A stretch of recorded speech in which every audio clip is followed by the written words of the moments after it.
Bonjour à toi, cher spectateur. Aujourd'hui, parlons de L'Art de la fugue de Brice Covin.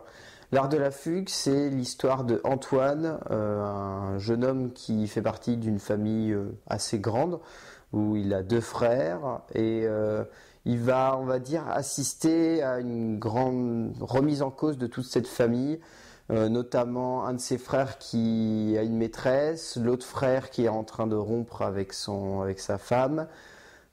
Ses deux parents qui n'arrivent pas à supporter tout ça, et lui de son côté en plus qui est tiraillé avec son petit copain.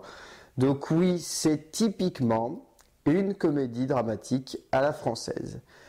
Donc ce film est adapté d'un best-seller de Stephen Macaulay, et franchement, c'est typiquement le genre de comédie dramatique à la française qu'on a un petit peu marre de voir aujourd'hui, quoi. C'est étrange. C'est pas forcément mauvais, et c'est en grande partie ça ce qui fait un petit peu le problème de ce film. C'est que voilà, on n'est pas face à une purge complète, et on est loin d'être face à un film qui est dynamique et qui est rythmé. On est vraiment typiquement devant une comédie dramatique qui sait pas vraiment où elle veut aller, qui raconte des choses sans pour autant vraiment y croire, qui en même temps brasse énormément de personnages et en même temps s'attarde sur très peu. On sait que ce genre de film, c'est compliqué de faire vraiment un film choral et de jouer la carte du film choral.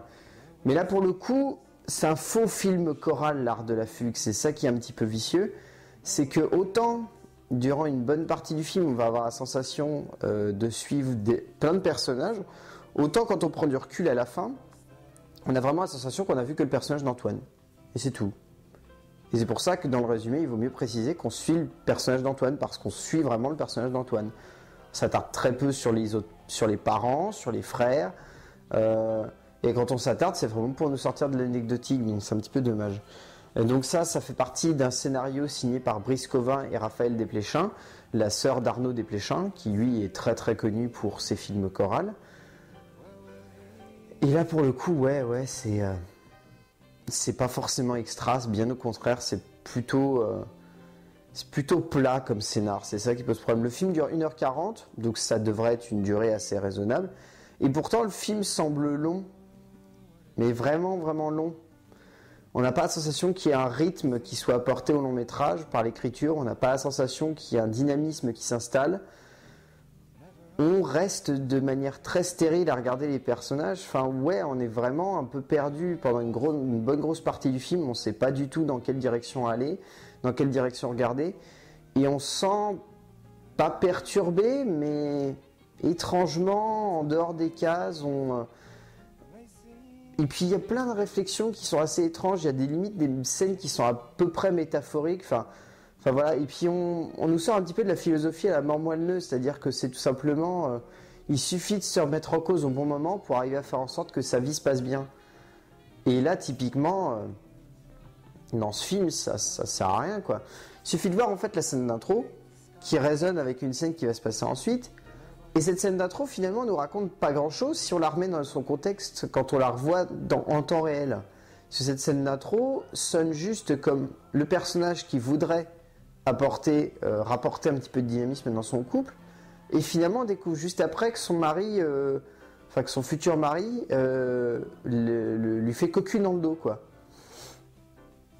Et donc finalement cette scène-là apporte absolument rien au film, puisque c'est peut-être tout simplement l'envie de rester, de ne pas affronter ses erreurs, de ne pas affronter ses fautes, et donc veut raisonner dans le sens du titre, l'art de la fugue.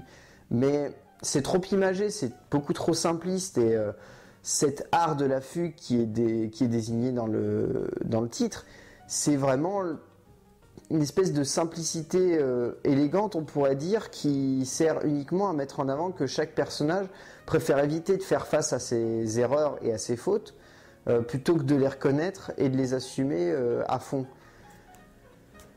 C'est simpliste, ça marche dans un sens, mais c'est simpliste. Ça se ressent plus au niveau de la mise en scène, qui a tendance à mettre un petit peu plus en avant ça. Brice Covin arrive en partie à mettre en avant cet art de la fugue dans le sens de la scénographie et de la mise en scène, et notamment du relationnel entre les personnages.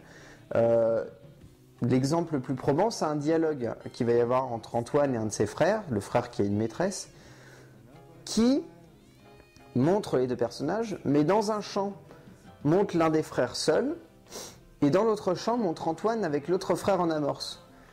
Comme si on voulait nous montrer que le personnage du frère arrive on va dire, à utiliser l'art de la fugue en évitant le dialogue, et de l'autre côté, Antoine veut le ramener sur Terre en le ramenant dans le cadre.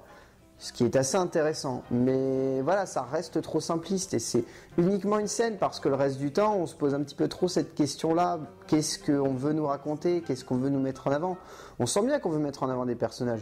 Et il y a une certaine sensualité qui se dégage de certaines images mises en scène par Brice Covin. Mais dans l'ensemble, ça reste un petit peu trop mou, on va dire. C'est beaucoup trop simpliste, c'est pas vraiment élégant et c'est un petit peu dommage. Au niveau du casting, bon là il n'y a pas vraiment de grosse erreur. Laurent Lafitte est vraiment excellent dans le rôle d'Antoine, il est vraiment impressionnant. Il campe vraiment le personnage avec beaucoup de subtilité. Un personnage en plus compliqué aujourd'hui dans le cinéma français, un personnage d'homosexuel. Et vu que les homosexuels ont l'air d'être assez remontés quand on les attaque de travers, comme quand on regarde toute première fois, il arrive vraiment à le camper avec beaucoup de subtilité et il passe pas pour un énorme cliché, donc c'est vraiment bien fait de ce point de vue-là. Ensuite, on a Agnès Jaoui, qui en fait peut-être un petit peu trop, mais qui est assez bien. Benjamin Biolay est vraiment excellent. Il campe un personnage, l'un des personnages des frères, avec beaucoup de subtilité et beaucoup de tendresse. Ça donne vraiment beaucoup de simplicité à énormément de scènes. On a Nicolas Bedos, qui campe l'autre frère, qui est plutôt bon, qui est pas forcément extraordinaire, surtout quand on connaît Bedos, mais il apporte un certain caractère à ce personnage-là. Et dans un rôle très secondaire, on a Guy Marchand, qui est bien, mais enfin un petit peu trop, quoi. On sent que Guy Marchand commence à un petit peu se faire vieux. Mais bon, c'est pas trop grave. Donc ouais, dans l'ensemble, L'Art de la Fugue, c'est un film qui est très très inégal, qui est beaucoup trop cliché, beaucoup trop classique dans le cinéma français, qui n'arrive pas à se différencier par peut-être quelques idées, mais ça ressort pas complètement. Mais ouais, voilà, c'est pas non plus trop mauvais, quoi. Il y a tellement bien pire, donc ouais.